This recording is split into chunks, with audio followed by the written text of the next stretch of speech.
What's up, guys? Just wanted to get into something real quick before the video.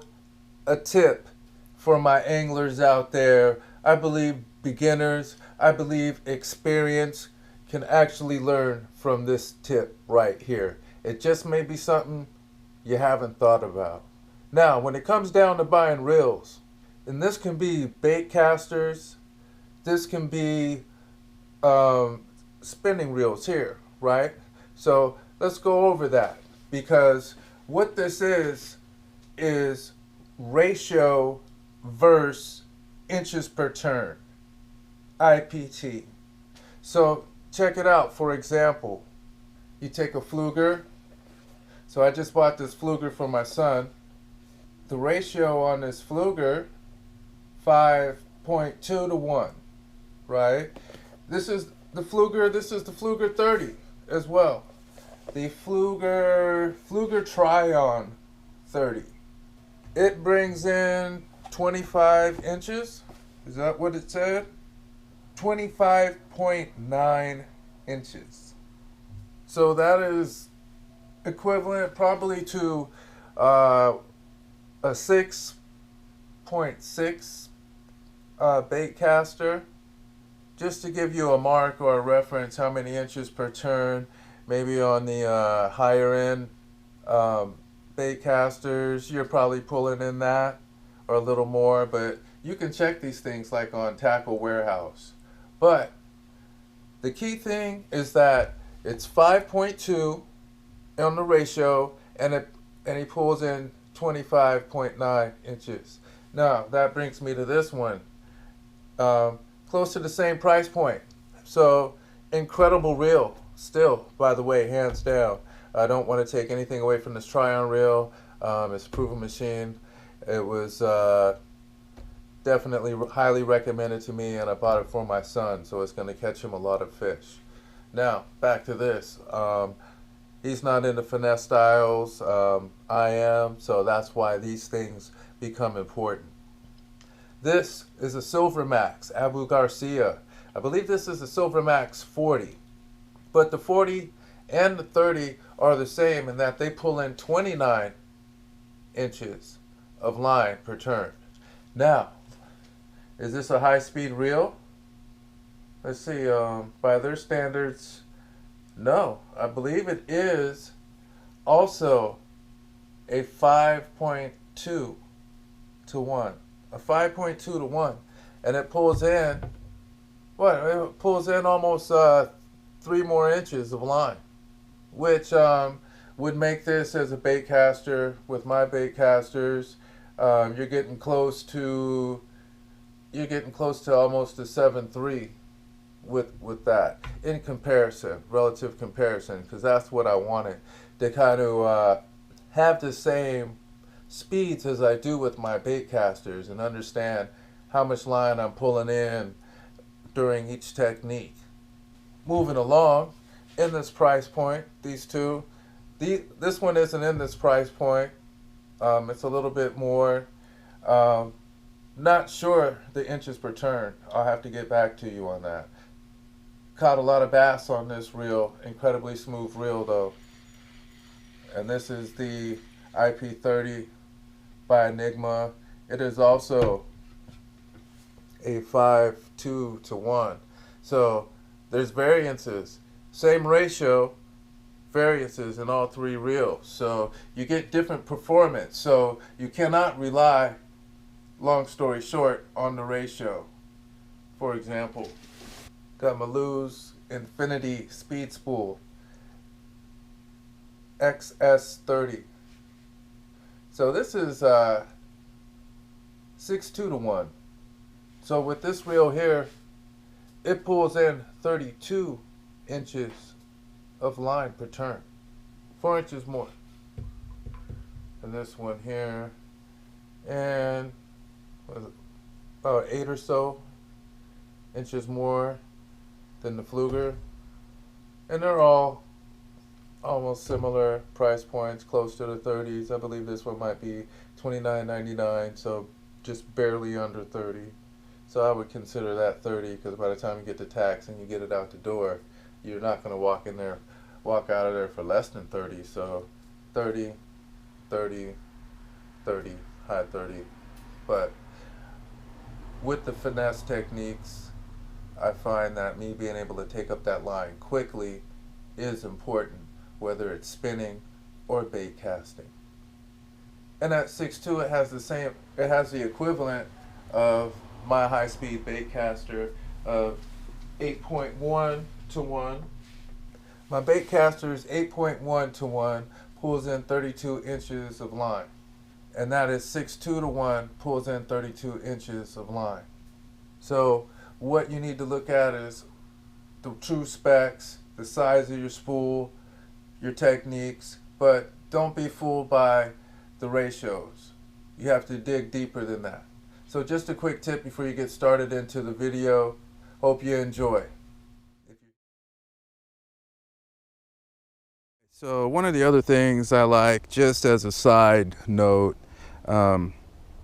it's got the black, it's got the green, matching the color spectrum of the rod. Just a total side note, I went for the performance first. This just happened to work out that way, but it's always nice. So we got a lot of activity right here in the middle. I've also got 8-pound fluorocarbon, no braid. One of the things I've been discovering is that, especially dealing with current, is that braid gets pushed along quite a bit. And I want to see if I can counteract some of that by using some fluorocarbon, which is an overall heavier line, right? So it gets down quicker and you get less of your line getting pulled along in the current. And I'm seeing that benefit right now because my line was getting pulled all over the place. What I do lose, there's a lot of cover out here, and so I lose that protection. I've lost a lot of fish right here in these bushes close to the shore, and you lose that certainty. Fighting the fish with certainty, you can get them in, but I think with fish being pressured, this gives a much better presentation too. Like I said, this current's really moving too. And I found out a key player when using the braid on how the braid just gets caught up in the current. And then not only do you have to deal with wind bows when it happens, but also you're dealing with the water going up your line. And that's tough. Here it seems as though, yeah, much better already. I can already see the difference in casting and keeping my line down. So not keeping my line down, but casting and my line not getting so caught up in the current. The fluorocarbon's falling heavy, quick.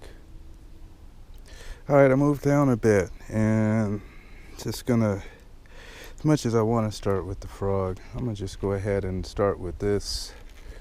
I do want to try to get some fish on the spinning reel to see how it responds. Let's do that. Let's actually start up here for a moment.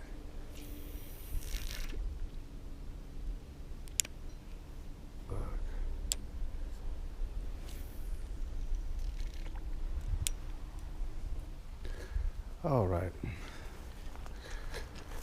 Let's just move up a wee bit. There's some bubbles right there. Let's start from that side over there.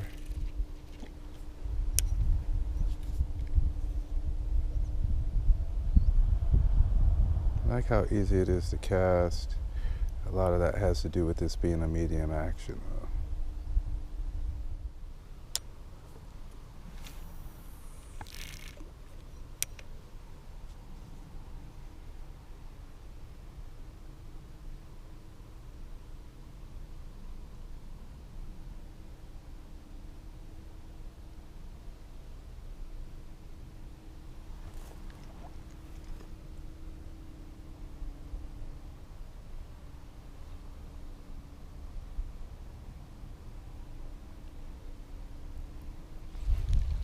Oh yeah, because I think a lot of those are bluegill.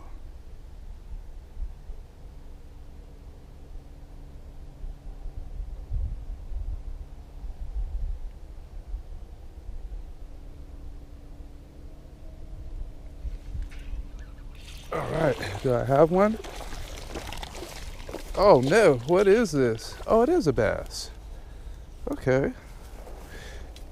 Just by the way you were fighting, dude, I thought you were something else. I didn't grab them by the gills. If you don't grab them by the gills, they're still active, guys. So, see, get them by the gills, easy hook removal. Nice little one. Nothing that really tried to fight me or turn my drag much, but hey, we'll take our first fish out here. I was expecting a little more, and I'll just look forward to more. I got my worm back, all my stuff intact, so that, what more can you ask for? Wow, a puzzle. So hold on. Yeah, let's go ahead and bring this in.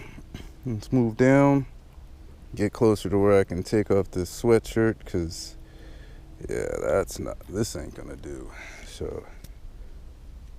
So far, fun using the lures. Got one quick one. Also enjoying my experience with the straight fluoro when I'm dealing with current. So let's move on. Came out to a spot I haven't been to in a minute, and it has exploded. It is super overgrown. So let's see what's going on. It's always cool, always a new experience, right? Oh, darn.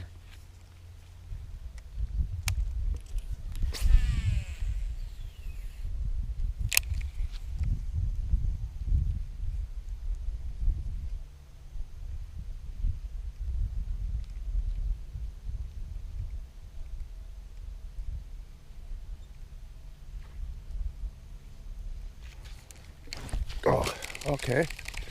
So they are there. He just kind of missed it.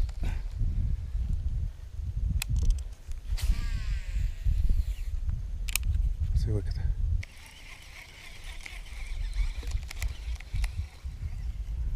Whoa, it's gonna be hard to get fish out of here. Oh, well, that ain't gonna work. Wow. So you catch a fish way out there, we gotta pull them all the way up through this stuff, but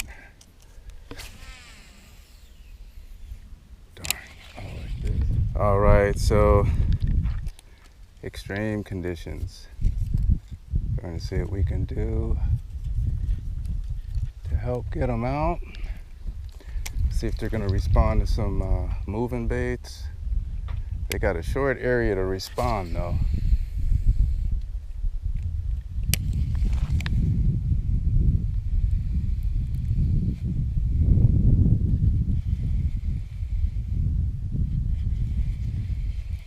Okay.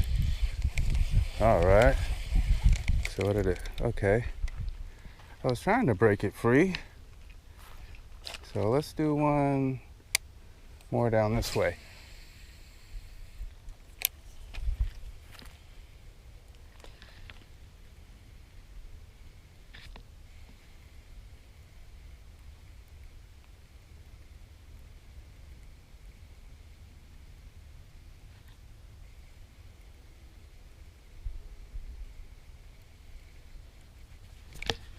Oh yeah.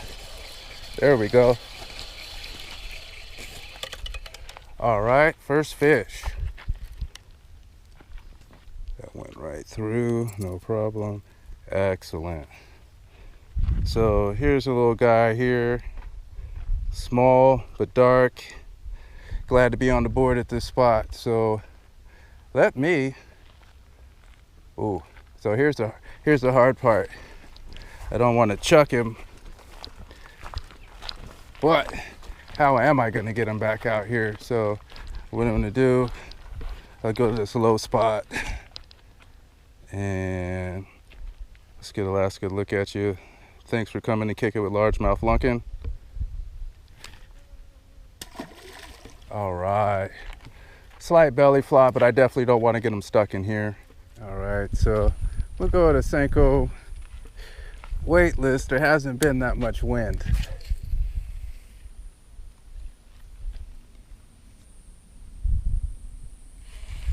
All right, let's just bring it up. All right. And then we're gonna look over here. Try to get in this little pocket. See if we can, there we go, just drop it in.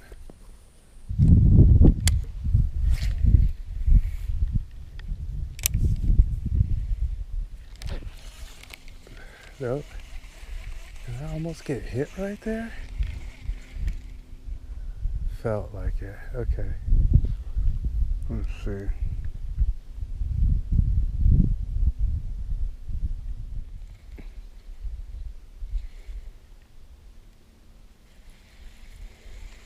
I keep hearing this. I keep feeling this, but not enough.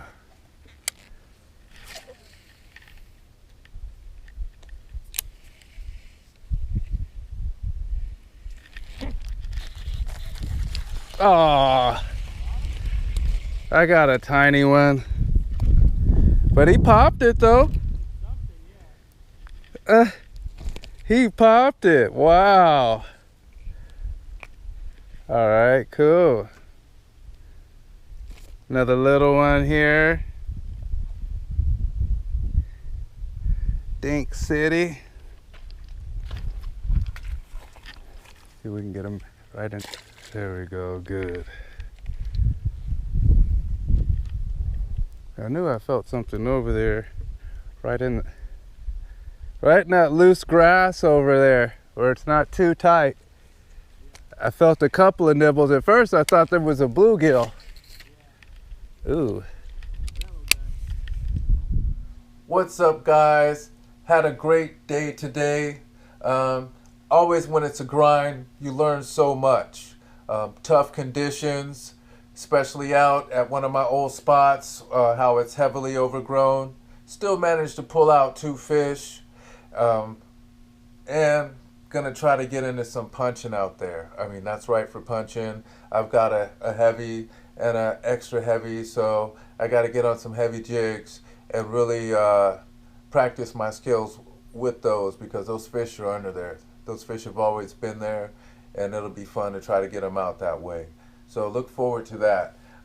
In addition to that, using my new Lew's speed spool, I really enjoyed that. They cast really well. It picks up line quick. They're smooth. Catching the fish was no problem. Just picked up a second one from my other rod and reel. What I do like, besides the ones you see out here, is I believe the bail is a little bit smaller, and I like a forward grip, so it doesn't hit my knuckles. And that's important to me, because sometimes you're fighting fish and you're into it, man, then you got to readjust your hand because you're slapping your knuckles trying to keep up with a fish that's running at you, and that's no good. So another little tip just to think about, where your grip is, does it matter or not, but having a forward grip, if you haven't tried that with finesse techniques, less fatigue on the arm, at least is what I feel. It was a tip I picked up from watching Aaron Martin's, and allows you to, one, also have contact with the blank, and when you put that weight behind your hand, makes it easier to lightly just shake that rod all day if you need to. So if you haven't tried it, check it out. Tell me what you think. Tell me the grips you like and why. You know, you can leave those comments below. In addition to that, what many have probably been waiting for, I am going to do a giveaway when I get to 200 subscribers. So help me get to 200 subscribers. I get to 200 subscribers. On that next video, I'm going to announce the giveaway there, and I'll let you know what it is. So get me to 200 subscribers. Tell people to like, subscribe, share my videos, and I'm gonna start looking at giving away something soon. Something I've been using in this video, and that'll be the Lose speed spool reel. So if we get to 200, I'm gonna start giving away stuff, starting with that reel. Then we'll get into different baits, other type gear, tackle, and have a ball with it. If you've been here this long, totally appreciate you, and stay up for the next one. Thanks for watching Largemouth Lunkin'.